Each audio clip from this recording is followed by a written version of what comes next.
along with, of course, Nagarjuna sir and Dhanush sir. Dhanush garu.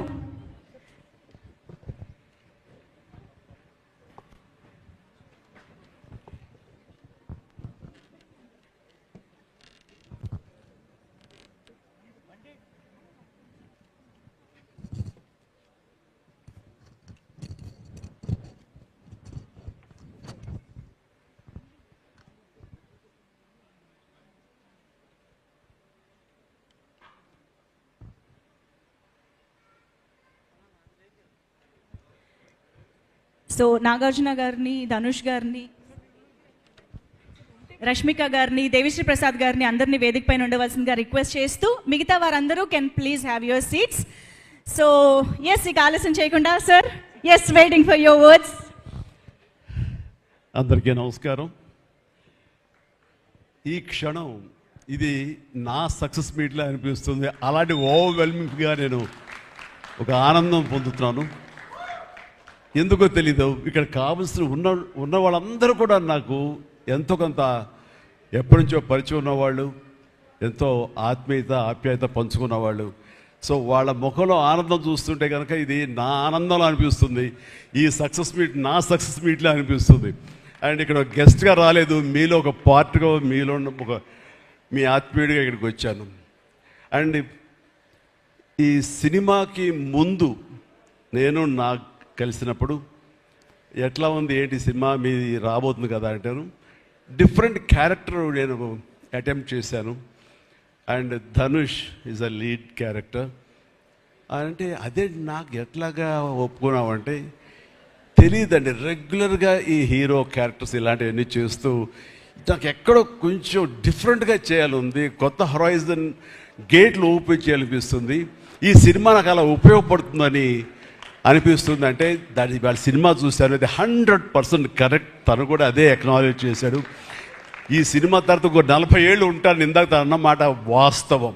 నటుడుగా ఎంత ఎక్కువ కాలం మనం జీవిస్తాం అనేది తప్ప ఒక హీరోగానే పట్టుకుని ఇలాగే ఉండాలి అనుకోవడం అనేది కరెక్ట్ కాదు. అండ్ ఇలాంటి క్యారెక్టర్ ఎంత బాగా చేశాడంటే నేను తర్వాత చెప్తాను. సో ఫస్ట్ ఆఫ్ ఆల్ ఇలాంటి సినిమా శేఖర్ కమ్ముల ఏ ధైర్యంతో నాగుని అడిగాడు, నాకు ఏమి ఊహించుకుని ఫ్యూచర్లో ఈ క్యారెక్టర్ చేస్తాను ఒప్పుకున్నారు. ఇదే ఫస్ట్ సక్సెస్ అని భావిస్తున్నాను ఈ సినిమాకి. ఆ తర్వాత ఇంకా ఈ క్యారెక్టర్ ధనుష్ తప్ప ఇంకెవరిని ఊహించుకోలేము. ధనుష్ ఒక్కడే దీన్ని న్యాయం చేయగలడు. తన పెర్ఫార్మెన్స్ అనిపించింది క్యారెక్టర్ చూసిన తర్వాత. నిజంగానే తిరుపతిలో సినిమా చూస్తుంటే తిరుపతిలో ఓపెన్ చేసినప్పుడు కింద ఒక యాక్సిడెంట్ అయ్యే ముందు బెగ్గర్స్లో కూర్చున్నప్పుడు ధనుష్ అని గుర్తించాలి. నాకు ఆ పరిగెత్తేంతో నాకు గుర్తించలేకపోయాను. అంతగా క్యారెక్టర్లో యూ ఇన్వాల్వ్ సో మచ్. నీ గెటప్ కానీ అన్నీ కానీ సో అంటే అక్కడ తెలిసిపోతుంది తన డెడికేషన్ ఏమిటో ఆర్టిస్ట్ గారిది. అండ్ ఈ సినిమా ఇది నేను ఒక ఎక్స్పీరియన్స్ తప్ప నాకు ఒక సినిమాగా నేను చూడలేదు, ఒక వాస్తవంగా జరుగుతున్నదిగా అనిపించింది నాకు. అండ్ శేఖర్ కమ్ముల డీటెయిల్డ్గా నేను మిగతా అందరి నుంచి మాట్లాడే ముందు అసలు నువ్వేమిటి, నీ ఆలోచన విధానం ఏమిటి అనేది ఇట్స్ ఎంటైర్లీ డిఫరెంట్. 25 సంవత్సరాల పాటు నువ్వు అనుకున్న విధంగా, నువ్వు అనుకున్న క్యారెక్టర్స్ తోటి, నువ్వు అనుకున్న కంటెంట్ తోటి 10 సినిమాల కంటే ఎక్కువ చేయకపోయినా సరే ఒక్కొక్కటి ఒక ఆణిముచ్చలాగా చేసుకుంటూ ప్రజల గుండెలో, ప్రేక్షకుల గుండెలో ఒక సుస్థిరమైన స్థానం ఏర్పరచుకున్నావు.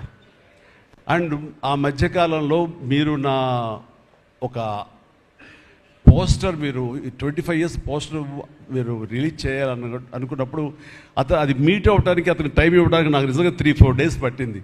అంత పంతం అంత పట్టింపు ఏంటి నేనంటే, సార్ మీకు గుర్తుందో లేదో, మీ 88లో మీ సినిమా స్టేట్ రౌడీ షూటింగ్ ఈ రోడ్ల మీద జరుగుతున్నప్పుడు నేను ఫస్ట్ టైం మిమ్మల్ని చూశాను. నేను ప్రేమించే మనిషి నా ఎదురుగా ఉన్నాడు, కలిస్తే బాగుండు అనుకుంటే పోలీసులు ఎవరు రాని పరిస్థితి. కానీ మీరు ఎందుకు నన్ను చూసి ఇట్లా అని పిలిచారు, నన్ను ఒక్కడనే పిలిచారు, నేనే మీ దగ్గరికి వచ్చాను. నేను ఎందుకు పిలిచానంటే అతను అందరికన్నా హైట్ ఉన్నాడు కాబట్టి ఏదో తాపత్ర పడుతుంటే రమ్మని పిలిచి ఉంటాను తప్ప అతనేమనుకున్నాడంటే నా లోపల భావాలు కానివ్వండి, నేను ఆ ప్రేమ కానివ్వండి, నేను వ్యక్తం చేయగలిగాను, అది కరెక్ట్గా కనెక్ట్ అయింది అని తను అనుకున్నాడు. బట్ ఏమనుకున్నా సరే వచ్చిన తర్వాత నన్ను మీట్ అయిన క్షణం ముందు వరకు భవిష్యత్తులో ఏం చేయాలో తెలియదు, ఎడ్యుకేషన్ ఉంది కాబట్టి ఎట్టెళ్ళాలో తెలియనటువంటి 17-18 ఇయర్స్ ఉంటాయి అప్పుడు అతనికి. 36 ఇయర్స్ అయిపోయింది కలిసి, ఫస్ట్ టైం కలిసి. ఆ క్షణాన నన్ను చూడగానే, నాతోటి కూర్చోగానే, నాతో మాట్లాడగానే, నేను నా షేక్ హ్యాండ్ తీసుకోగానే ఆ క్షణం డిసైడ్ అయిపోయింది. అంబిగ్యూటీ, డౌట్ లేదు, ఖచ్చితంగా నేను సినిమా ఇండస్ట్రీలో సెటిల్ అవ్వాలని ఆ రోజు నిర్ణయించుకొని తను చెప్పడం అన్నది నాకు ఎల్లేని సంతోషంగా ఉంది. నేను గర్వించే, నన్ను ప్రేమించే మనిషి, నన్ను అభిమానించే మనిషి ఈ రోజున ఈ స్థాయిలో ఉండి ఇంతమంది చేత ప్రశంసలు పొందుతున్నాడంటే కనుక హ్యాట్స్ ఆఫ్. ఇది గర్వం నీవు కాదు, నీలాంటి వ్యక్తి నన్ను ఇన్స్పిరేషన్గా తీసుకుని ఇందులో ఇండస్ట్రీ వచ్చి నీ సొంత టాలెంట్ తోటి, నీ సొంత ఆలోచనతో, నీ కమిట్మెంట్ తోటి ఈరోజు ఈ స్థాయికి ఉన్నందుకు ఫస్ట్ ఆఫ్ ఆల్ ఈ సిల్వర్ జూబ్లీ ఇయర్ సందర్భంగా మనస్ఫూర్తిగా నా అభినందనలు మరొకసారి తెలియజేస్తాను శేఖర్ కమ్ముల, ప్లీజ్. అంటే శేఖర్ కమ్ముల సినిమాలు నేను ఎప్పుడు చూస్తూనే ఉన్నాను, అన్నీ చూస్తాను దాదాపుగా.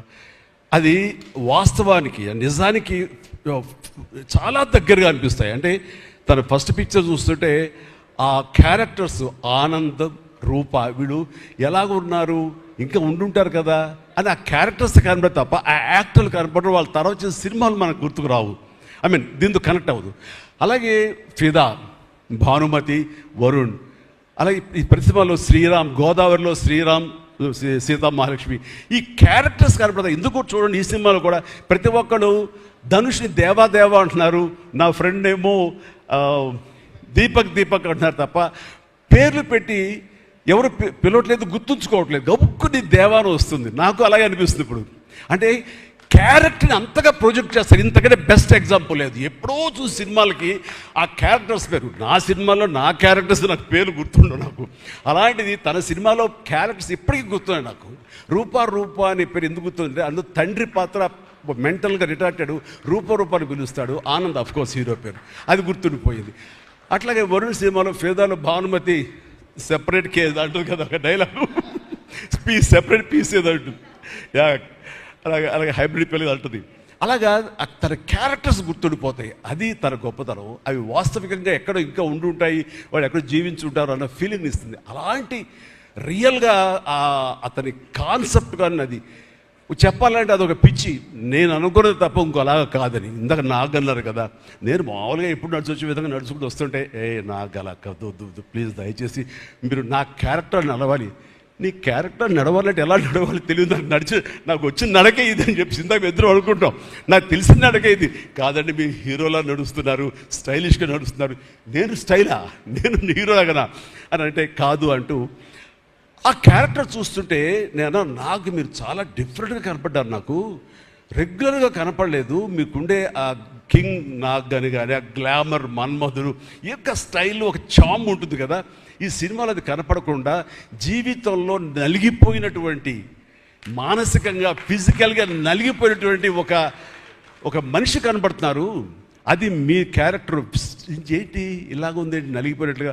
బహుశా జైలు నుంచి బయటికి మళ్ళీ ఎప్పుడు వచ్చినప్పుడు మళ్ళీ ఫుల్ గ్లామర్లో కనపడతాడేమో సూటు గిట్టు వేసుకుని. అంటే అప్పుడు కూడా భారంతోటో, మానసికంగా ఆ ఒక దీనితోటో, ఆ సంఘర్షణతోటో, ముఖంలో ఆ హెవీనెస్ తోటో, జీవితంలో ఏదో పోగొట్టుకుని ఏదో సాధించాలని, ఏదో అనుకోవాలని, ఏదో రకంగా అయిపోయింది ఇట్లా ఈ పరిస్థితుల్లో అన్న మీమాంసలో నలిగిపోతాం. ఆ నలిగిపోవడం అనేది ఫిజికల్గా and appearance wise, performance wise చూపించగలిగాడంటే అది హ్యాట్స్ ఆఫ్ నాగ్.